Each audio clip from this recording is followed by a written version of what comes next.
بسم الله والحمد لله والصلاة والسلام على سيد الأنبياء والمرسلين وبعد. In one hadith, Nabi sallallahu alayhi wa sallam, he tells the Sahaba that يُسْتَجَابُ لِأَحَدِكُمْ مَا لَمْ يُعَجِّلْ, that when someone makes dua, Allah will accept the person's dua until and unless that person begins to complain that my du'as are not being accepted.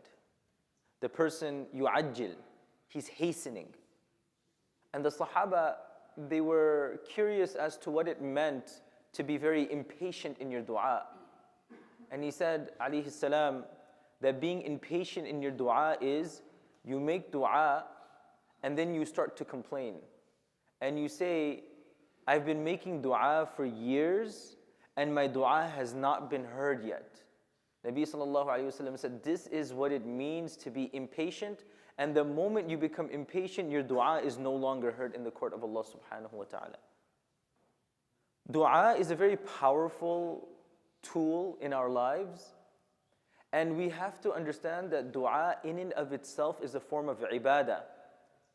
So, whether my dua is accepted today, whether my dua is accepted in a year, whether my dua is accepted in 10 years, or even if my dua is not accepted in this life, but it's accepted in the afterlife in the form of my forgiveness, we have to remember that the act of dua in and of itself is a form of ibadah.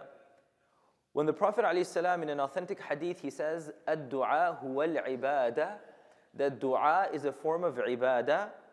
It basically means putting aside whether my dua is accepted or not, just like in the month of Ramadan, when I want to do i'tikaf, during the days of Hajj, when I want to perform my pilgrimage, during the days of Ramadan, when I fast, when I read Quran, when I pray salah, I think of this as a form of ibadah.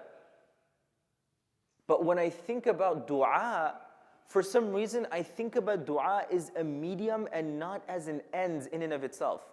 Let me give you an example what I mean by that. When we think about wudu, what comes to mind? We don't think about wudu as something as a standalone ibadah. Wudu is miftahus salah. Wudu is the key to salah. So I do wudu, yes, so I can purify myself, but there's a goal, there's an objective after wudu. That is salah. So, wudu is just a tool so that I can arrive at the primary objective, which is salah. In our minds, when we think about dua as a tool of getting something from Allah. But that's not the case.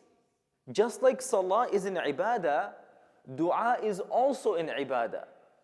So, dua is not like the wudu. Dua is like the salah.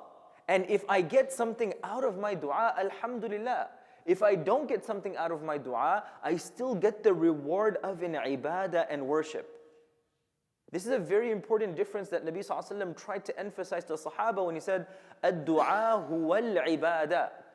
When you think about dua, don't think about something like wudu. When you think about dua, don't think about something that's a step towards something else. Think about dua as the objective. Think about dua as the main goal of why you're doing what you're doing. So if I sit down and I make dua for an hour, crying to Allah, asking for something, pouring my heart out, even if my dua doesn't get accepted, that is the same, if not better, if I spent that 1 hour in salah, or I spent that 1 hour reading Quran, or I spent that 1 hour giving charity, or I spent that 1 hour helping out the community. Making dua is not only a means, it is an end that happens to have certain outcomes, which if I get, alhamdulillah. If I don't get, Allah may not give me in this life, but He'll give me in the afterlife. That's what it means, ad-du'a huwa al-ibadah. Dua is not a step towards something, it is the goal in and of itself. So let's reimagine, let's think about dua in our lives in a very different light. Let's think of it as an end and not as a means only.